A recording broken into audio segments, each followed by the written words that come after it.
नमस्कार, दुनिया जहान में आपका स्वागत है। आज हम बात करेंगे पाकिस्तान में सेना के कसते शिकंजे की, दुनिया में लगातार महंगे होते चावल की, अफ़गानिस्तान में लगातार बनते हुए गृह युद्ध के हालात की और साथ ही नज़र डालेंगे कुछ और अहम अंतर्राष्ट्रीय खबरों पर। लेकिन सबसे पहले पाकिस्तान की बात। पाकिस्तान में शहबाज शरीफ के नेतृत्व में पाकिस्तान डेमोक्रेटिक मूवमेंट की सरकार बनने के बाद से देश में सार्वजनिक जीवन पर सेना का शिकंजा कसता जा रहा है। यह आरोप कई राजनेताओं और सामाजिक कार्यकर्ताओं ने लगाया है। खासकर ऐसा शरीफ सरकार के एक फैसले से हुआ है।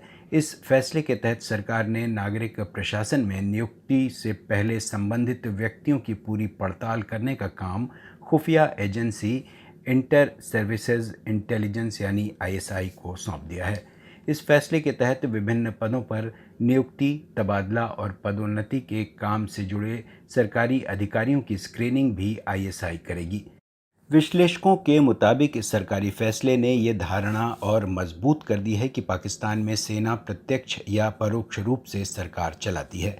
यह समझ आम है कि पाकिस्तान में सेना से समर्थन प्राप्त नेता ही सत्ता में आते हैं। अब नए फैसले के तहत नौकरशाहों तक की नियुक्ति पर सेना का नियंत्रण हो जाने का अंदेशा है।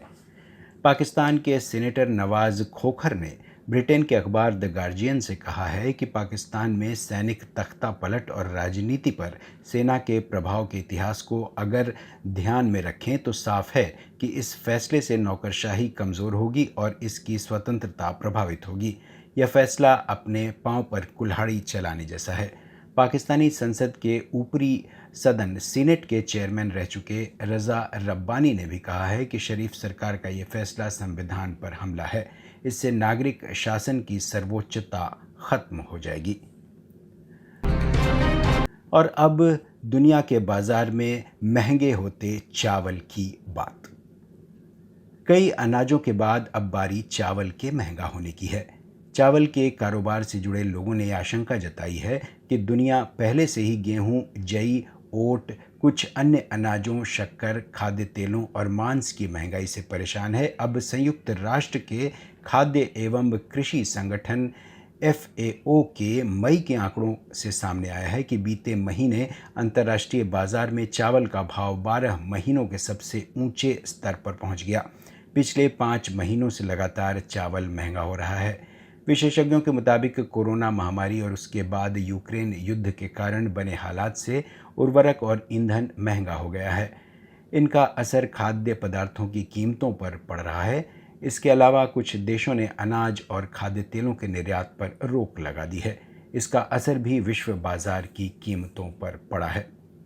जानकारों के मुताबिक अभी दुनिया में चावल का उत्पादन उचित स्तर पर है, लेकिन गेहूं महंगा होने के कारण चावल की मांग बढ़ गई है। जापानी इन्वेस्टमेंट बैंक नोमुरा की मुख्य अर्थशास्त्री सोनाल वर्मा ने अमेरिकी टीवी चैनल CNBC से कहा है कि हमें चावल के दाम पर नज़र रखनी होगी। गेहूं महंगा होने के कारण बड़ी संख्या में लोगों ने अपने भोजन में चावल की मात्रा बढ़ा दी है। इससे मौजूद भंडार की तुलना में चावल की मांग बढ़ गई है।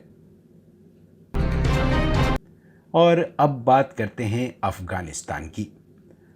अफ़गानिस्तान में फिर गृह युद्ध जैसे हालात बनते दिख रहे हैं। तालिबान शासन के खिलाफ गुटों ने लड़ाई तेज़ कर दी है। एक ताज़ा रिपोर्ट के मुताबिक तालिबान विरोधी गुट छापामार स्टाइल में हमले कर रहे हैं। खासकर पंजशीर घाटी क्षेत्र में ऐसे हमलों में हाल में इजाफा हुआ है। यह इलाका काबुल से तकरीबन 100 किलोमीटर दूर है।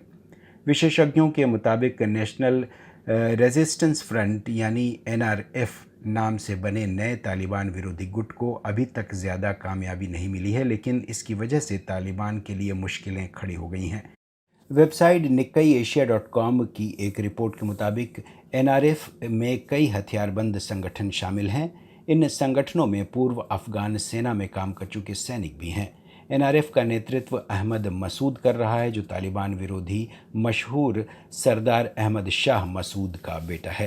अहमद शाह मसूद ने पंजशीर घाटी को अपना केंद्र बनाकर 1980 के दशक में सोवियत फ़ौजों के खिलाफ लड़ाई लड़ी थी। बाद में 1990 के दशक में उसने तालिबान को भी कड़ी चुनौती दी थी।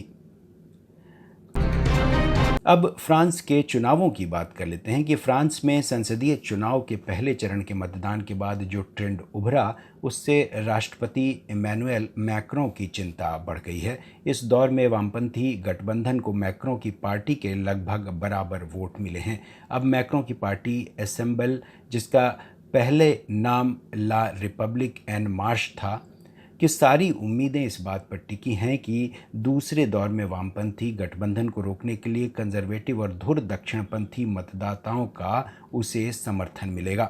फ्रांस की संसद के निचले सदन की 577 सीटों के लिए पहले दौर का मतदान रविवार को हुआ। अब दूसरे दौर का मतदान अगले रविवार यानी 19 जून को होगा। पहले दौर के बाद सर्वे एजेंसी इप्सोस ने अंदाज़ा लगाया है कि नेशनल असेंबली में मैक्रों की पार्टी को 255 से 295 के बीच सीटें मिलेंगी। पूर्ण बहुमत के लिए 289 सीटों की ज़रूरत है। विश्लेषकों के मुताबिक इस अनुमान के मुताबिक असेंबल को पूर्ण बहुमत मिलना तय नहीं है। अगर उसे पूरा बहुमत नहीं मिला तो फिर राजकाज चलाने में मैक्रों के सामने बड़ी मुश्किल खड़ी हो सकती है। तो फिलहाल आज दुनिया जहान में इतना ही। फिर मिलेंगे कुछ और ख़बरों के साथ। तब तक के लिए नमस्कार।